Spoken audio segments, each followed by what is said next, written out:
Lakers in the attacking 47 with a couple of minutes into the what are you doing? Second quarter.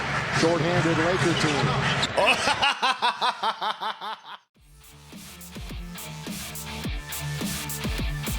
All right, welcome back to the show, everyone. Hope y'all having a good day so far. So I got a request to check out this video from Uncut Hoops. This one is titled "LeBron James Gets Exposed for Having No Bag." I thought this already happened. I guess the order of operations though would be everybody called out LeBron for not having a bag, and then he went to his podcast and basically said, like, I have a bag because I have 8 billion points or whatever he said. So I guess we're back to square one, where it's time for us to prove that he has no bag again, huh? All right, here we go. As I checked that this video came out 4 days ago, but yeah, now just talking myself through it, I understand why we're here. Because yeah, one doesn't just get to say, yeah, I have a bag, and then that's the end of the conversation. No, man, we have proof. And it's other people's opinions that define this, whether or not you do. It's not Kyrie Irving out there saying I have the deepest bag in basketball. It's all of us saying that for him. Anyways, you guys, as I always do, I'm going to link the original video from Uncut Hoops down below in the description. Shout out to Uncut. Guy's been in a freaking zone this year. So if you guys aren't subscribed, the link is down below in the description box for you guys to check it. Just click on the link and it'll take you to this actual video that I'm about to react to. Anyways, you'll also see a list of channel members. Shout out channel members. I appreciate you guys. Without further ado, let's get right into this. All right, like the video, I'd appreciate it. It helps out a ton, and here we go. All-time leading scorer. It's complicated because he's not a guy who's a 3-level scorer. He's not a guy that's going to hit you with a move, stop on a dime, pull up 2. LeBron's game is built on... That's why no one puts him right into that. LeBron's game is built on force. Yeah. Power above anything else. He wills himself to the basket. Those are just great signs of a new culture here. Yeah. Backing him down. LeBron on Brooks into the lane, leans in. Morant has James. By the way, what's the rule? Is it 3 seconds back to the basket, or is it 5 seconds back to the basket? Basically, the Charles Barkley rule, essentially. Because I wonder if it's 3 seconds. 7 to shoot. LeBron looking to back down, get physical, leans over. He's violating it all the time, but if it's 5 seconds, then I'm wrong about this. Let me know in the comments, you guys. Morant banks in. You know what I mean? Karl Malone wasn't doing in and out crossover step backs, but he's all time. He's up there too. He's like 3rd or 4th on the scoring list. Right. But his game has never been a sexy score. When you think of that, you think of the fadeaway. You think of the post up. You think of, mid range for one. Being able to get to a spot on the floor and hit a game winner. Bag work. When looking at the best scorers in NBA history, their point totals, points average, playing the finals, those things, of course, they matter and they're taken into account. But looking at a player's overall offensive skill set, putting the ball in the basket, what matters to a lot of fans is that player's bag and how they get their points. Is it brute force, back you down, throw an elbow, get a layup, or is it more finesse, more refined, a bunch of pivots, fadeaways, up and unders? The more refined aspects of basketball that make a player more aesthetically pleasing. I mean, let's be real. It's why when we see like Shaq and Karl Malone high up on those scoring lists, it's especially Shaq. No offense, because it's not his fault. That's his play style. But like, yeah, if all your points are going to come as layups, dunks, and turnaround baby hooks from about like 3 feet out. No, man, it's different. It's a different skill set that's required to do it more like Steph Curry, Michael Jordan, Reggie Miller, Larry Bird, all these guys. They had to do it in a much more difficult way, in my opinion.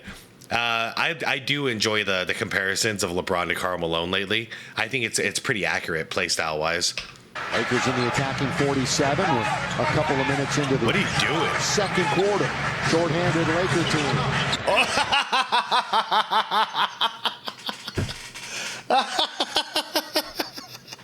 I didn't expect that. I should have, but I didn't. ISO. Blow by. Joseph is on LeBron James. Oh, you got a little guy. Let's see little guy. what LeBron has Barbecue up chicken. his sleeve. A running shot hits the side of the backboard. LeBron has no bag. Yeah, you said In the it. entire bag debate, there's basically two camps.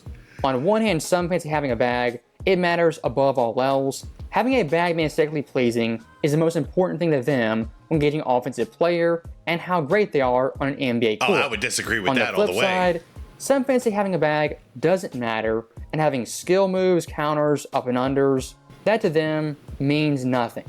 For me personally, it's quite simple.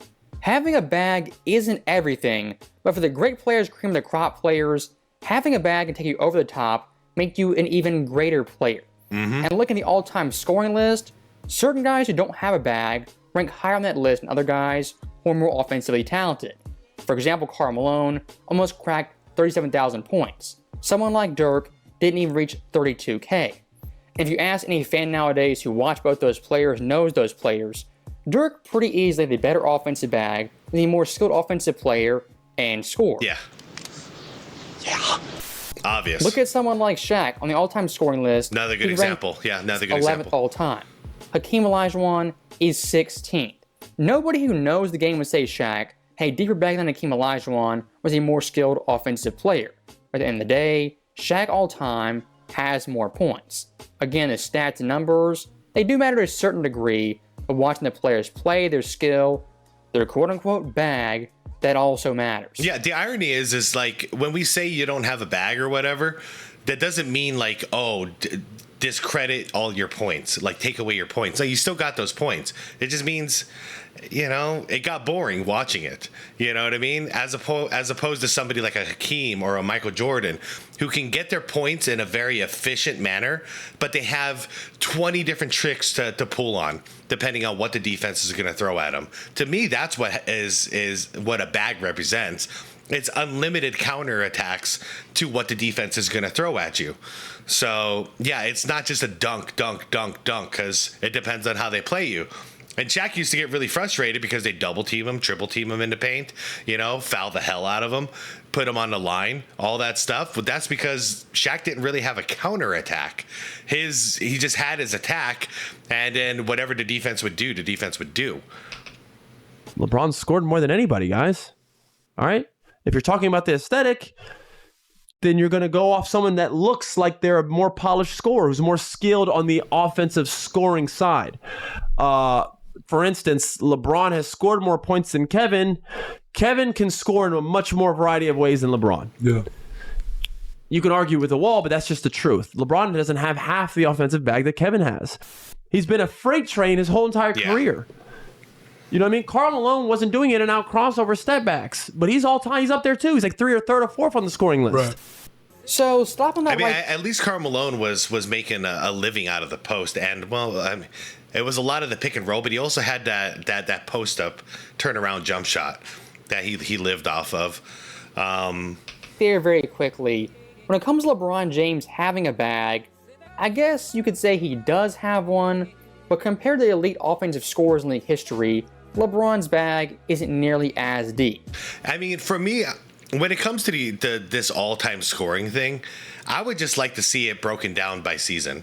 What was your average scoring throughout your career? To me, that's what matters. And then if you want to be considered to be part of the list, then you have to have at least played 10 full seasons in the NBA. Something like that. I'm just thinking out loud here. But at that point, we can start ranking you. So you played a nice long career, you know, and now let's see how many points, you know, per season you were averaging. Something like that. But the reason we bring up the no bag thing with LeBron is because everyone's like, oh, he's the greatest offensive scorer of all time, blah, blah, blah, blah, blah. And it's like, that's not really how this works. He's just been around for a very long time getting buckets. But how many times has he been scoring champion? Is it one time? I think it's just one time. If you want a modern day comparison, In other words, he's not even close to being the greatest scorer in his era, let alone all time. But that all time scoring thing, it messes people's heads up where they think it's something that it's not. LeBron James is almost a more skilled Giannis or Karl Malone who shoots threes. Those players, great scorers, but having a bag of ton of offensive moves, those guys really didn't have that. And looking at LeBron's game, you basically get two things. First off, 30-foot threes, fadeaways, heat checks. LeBron in this era loves doing that. The second thing, back you down, bully you, and bulldoze you to the rim from easy two. In my view, not the most skilled thing, but still pretty effective. Now, for LeBron James in these debates, his fans... Real quick, before I forget it. The thing is if... Okay. Back in the 90s and the 2000s, if anybody were to do that, back you up, and just constantly hit you, the defender would just spot up, plant themselves, set themselves, and then draw an offensive foul on you. But nowadays, they don't call offensive fouls. Like, it's 1 in a million. They'll actually call the offensive foul. They'll call that on the defender, which is absolute horse crap. But they used to do that to Charles Barkley. They used to do that to Shaq. Anybody who's just going to play bully ball and back you up, you're out of the game because of foul trouble real fast. But with LeBron, no, man, he just gets away with it. But still pretty effective. Now, for LeBron James in these debates, his fans, they'll say he's the greatest scorer in league history. They scored 40,000 points. To me, that's completely idiotic.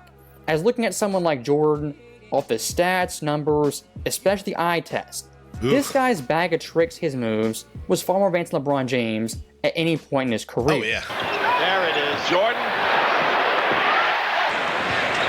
Down low it comes to Michael. Away from the double. Posting up against Dumar. Look at the defense. Away from the double. Posted over Robert. Jordan up top. Under a minute to play now. 45 seconds to be exact. As Jordan works his way towards the baseline as they did Friday night. ISO MJ. Jordan. Here's Jordan, 2 on the clock, in the lane, fadeaway jumper. By Dawkins on the swing.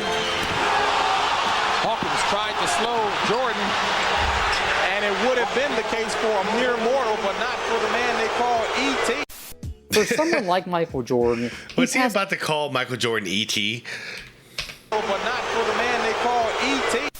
For someone like Michael Jordan, he passed the eye test with flying colors, and look at the numbers, they also back up MJ, the greatest scorer in league history. Yep. And watching MJ's absolute peak, 1990 and 91, this guy as a jump shooter was simply unreal. Michael Jordan 91, 46.6%. 1990, a staggering 51.4%. And both those years, 200 plus attempts. For LeBron James' offensive bag, why he's so limited in that area is his jump shot simply isn't that great. Looking at LeBron's postseasons with 200 plus jump shots, there's a total of 8. 2007, below 30%. 2011, 36. 2012, 35. 2013, 37. 2014, 42.6, his absolute highest. 2015, 28.2. 2016, 34.1. And 2018, almost 40%. I mean, it shows a consistency around like maybe 33% average, but it also shows just how inconsistent he is. 1 year, 42%, the next year, 28%. How does that happen? The same guy, no injuries or anything involved in here, in that fluctuation. That's just wild.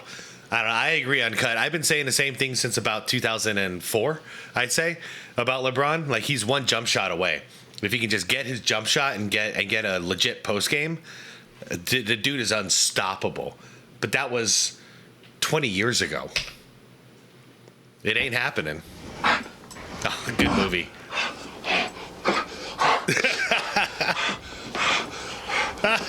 I don't want the disappearance of the lost art of mid-range to go away. Me too. There's a beauty in that shot. And also, when the playoffs get tight, and all of a sudden it's all who gets that mid-range. It's always so funny that people talk about how bad of a shot that is, but for the game winner in the playoffs, it's the only shot you're going to get. Yep. Yeah. And if your best player doesn't have it, it's tough. Right. Yep. It's tough. That's what a closer is. That's what I'm always calling a closer. Somebody who's, one, not afraid to score with high pressure, everything on the line. Two, someone who can score from anywhere on the floor. The best guys in terms of finishing a game, the best game-winning guys had the mid-range in their game. Zellers has Jordan. Jordan with 2 seconds to go. Puts it up and scores! And to me, that's why I've always said LeBron always surrounds himself with closers. You know, he had Dwayne Wade. who was a monstrous closer, especially end game, very clutch. Then who do you move on to? Kyrie Irving, who is a hell of a closer, and didn't even shy away when it came to the NBA Finals at his young age. Shout out to Kyrie, man. You know, and then he's worked his way around in LA. I've kind of lost track of how many. Like, it's just been wild to think of all the lineup changes that have gone on in there. He's had so many top 75 players in LA since he's been there. It's just wild. Finds Jordan. There it is. Rodman is on him, one-on-one. 5 seconds to go. But with MJ, Jordan, he is the closer. He is the leader. He is the closer. So stopping that right there when it comes to the mid-range jump shot, it's one area a lot of players in this era simply don't possess and don't thrive at. And come playoff time, when guys are sagging off, you're playing up tight, that mid-range jump shot becomes invaluable. As looking at this era, it's basically threes or layups, no in between. Someone like Jordan, a Kevin Durant, and a Kobe could score at all 3 levels, and the mid-range was a king of that area. As looking through NBA history, there's been a total of 7 playoff runs ever with 100-plus mid-range makes, and out of the 7, 4 of them belong to Michael Jordan, 1990, 97, 98, and 91. And here's the insane thing. If you look at all those runs based off percentage, Michael Jordan's the only player ever above 50% on that high of volume. Wow. Guys like Durant, Kawhi, and especially LeBron James can never reach those heights from the mid-range. And I mean, looking at KG in here, that would be what we would expect to be the highest percentage mid-range, because the height advantage and because how freakishly long his arms are. And that like post-up, you know, turn-around jump shot that he had, such a high release, it was basically completely unblockable. But MJ still got it. Going right has always been a little like, you know, sometimes my balance is off. Sometimes I don't know if I should fade on the shot or if I should go straight up and down. And it's always kind of fucked with me mentally. Interesting. So that right there, looking at MJ's mid-range game. MJ would destroy him with that information. Not that he needed it, but MJ would use that shit against him so hard. It's simply unreal. And tracking both those years, Jordan almost twice consecutively was above 50% shooting. Looking at LeBron in the postseason, when he's a high-volume mid-range scorer, his percentages are pretty lackluster. 07, 31.8%. 2011, 37%. 2012, 35.9%. 2013, 37.2%. 2015, below 30%. And finally, 2018, nearly 50%.